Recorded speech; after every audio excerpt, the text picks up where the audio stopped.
కండిషన్కి చాలా లింకులు ఉంటాయి. ఎవరన్నా చాలా శుభ్రంగా ఉంచుకున్నారు అంటే వాళ్ళు చాలా ఫిట్గా ఉన్నారని, చాలా పర్ఫెక్ట్గా ఉన్నారని డైరెక్ట్గా అనుకుంటారు. అది కొంతవరకు నిజమే. ఎందుకంటే ఎవరన్నా యాక్టివ్గా ఉండి అన్నీ నీట్గా ఉంచుకొని పర్ఫెక్ట్గా టైమింగ్స్ మెయింటైన్ చేస్తూ ఉంటే వాళ్ళ మెంటల్ కండిషన్ కరెక్ట్గా ఉంది, వాళ్ళు యాక్టివ్గా ఉన్నారు, వాళ్ళకి ఏ యాంగ్జైటీ కానీ డిప్రెషన్ ప్రాబ్లమ్స్ లేవని అనుకోవచ్చు.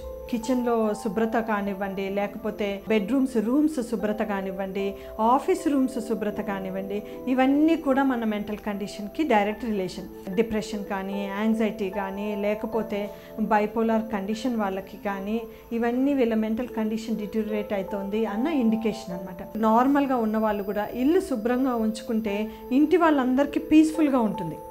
ఎక్కడ పడితే అక్కడ వేసేసామనుకోండి, గ్లాసులు ఎక్కడ పడితే అక్కడ వేసేయడం, ప్లేట్లు ఎక్కడ పడితే అక్కడ ఉండడము, ఇంట్లో టాయ్స్ ఎక్కడ పడితే అక్కడ ఉండడము, అట్లా ఉంటే ఇంట్లో వాళ్ళందరికీ చికాకు ఉంటుంది, వాళ్ళందరికీ చికాకు ఉంటే మనకి చికాకు ఉంటుంది, మనం చికాకుగా ఉంటే ఇంట్లో అందరూ చికాకుగా ఉంటారు. సో ఎప్పటికప్పుడు సర్దుకోవడం, నీట్గా పెట్టుకోవడము చాలా ఇంపార్టెంట్. తర్వాత మెంటల్ పీస్ ఇస్తుంది. మెంటల్ పీస్తో పాటు మెంటల్ హెల్త్ కండిషన్స్ కూడా ఇంప్రూవ్ అవ్వడం కానీ, లేకపోతే రాకుండా ప్రివెంట్ అవ్వడం కానీ జరుగుతుంది. పాత వస్తువులు కొంతమంది సెంటిమెంటల్ రీజన్స్తో పడేరు. వాళ్ళకి కొంచెం ఆ వస్తువులతోటో ఆ థింగ్స్ తోటో చాలా కోరికగా వెతుక్కుని తెచ్చుకుని ఉంటారు కదా, అవి ఈజీగా పోగొట్టుకోలేరు అనమాట. అట్లాంటివి కాకుండా కొంతమంది ఉంటారు, పాత బట్టలు కానీ పాత వస్తువులు కానీ అవన్నీ పాడేయకుండా అట్లాగే పైలప్ చేసుకొని ఎవరికి పనికి రాకున్నా కూడా ఉంచేసుకోవడము అట్లా చేస్తూ ఉంటారు. అట్లా చేస్తూ ఉంటే అది రెండు రకాలుగా అనుకోవచ్చు.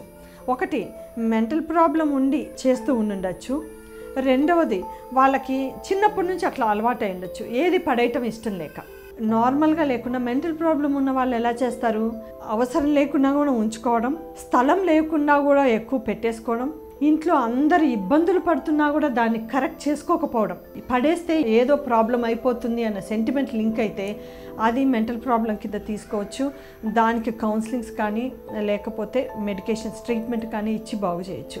అలా సెంటిమెంట్ లేకుండా నాకు ఇష్టమై ఉంచుకున్నాను, ఇంకా స్పేస్ ఉంది కదా, అవసరమైనప్పుడే పాడేస్తాను అని తీసుకుని అవసరమైనప్పుడే పాడేసిన వాళ్ళని మెంటల్ ప్రాబ్లమ్స్ అన్నారు. వాళ్ళని కొంచెం ఓర్చుకొని మనము సర్ది చెప్పుకొని డిస్కస్ చేసి ఆ వస్తువుల్ని ఎలా డిస్పోజ్ చేయాలో చూసుకోవచ్చు. క్రమ పద్ధతిగా ఉన్న వాళ్ళు ఎప్పుడు నీట్గా ఉంచుకుంటారు, టైమింగ్స్ మెయింటైన్ చేస్తారు, అన్నిట్లో పర్ఫెక్ట్గా ఉంటారు.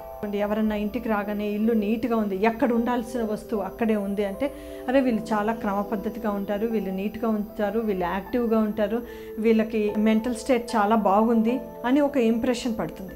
అట్లాగే నీట్గా ఉంచుకుంటే కూడా మన మెంటల్ స్టేట్ ఇంప్రూవ్ అవుతుంది. మనం డల్గా ఉన్నాం ఈరోజు, మనకి అసలు మనసు బాగాలేదు, కానీ ఇల్లు నీట్గా ఉండేటప్పటికీ మనలో కొంచెం యాక్టివిటీ పెరుగుతుంది, మనలో ఉన్న డల్నెస్ పోయి యాక్టివ్ అవుతాం. సో రెండు ఇంటర్లింక్డ్ అనమాట.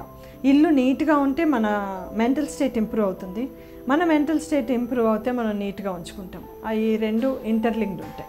అయితే ఈ శుభ్రతలో కూడా అతి శుభ్రత మంచిది కాదు. మళ్ళీ ఎవరన్నా రిలేటివ్స్ వస్తే ఇంట్లో ఉండి వెళ్ళంగానే కర్టన్స్, సోఫాసు అన్నిటినీ క్లీన్ చేసేయడము, ఇల్లంతా శుభ్రంగా డెటాల్ వేసి క్లీన్ చేయడము, అట్లా చేస్తే ఓవర్గా చేస్తే కొంచెం ప్రాబ్లం అవుతుంది.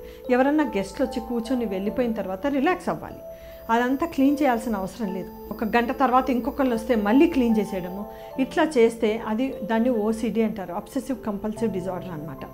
ఇట్లాంటి ప్రాబ్లం ఉంటే మాత్రం అది ట్రీట్మెంట్ చాలా అవసరం. అయితే దీనికి కొంచెము ఫ్యామిలీ మెంబర్స్ కూడా హెల్ప్ చేయాలి.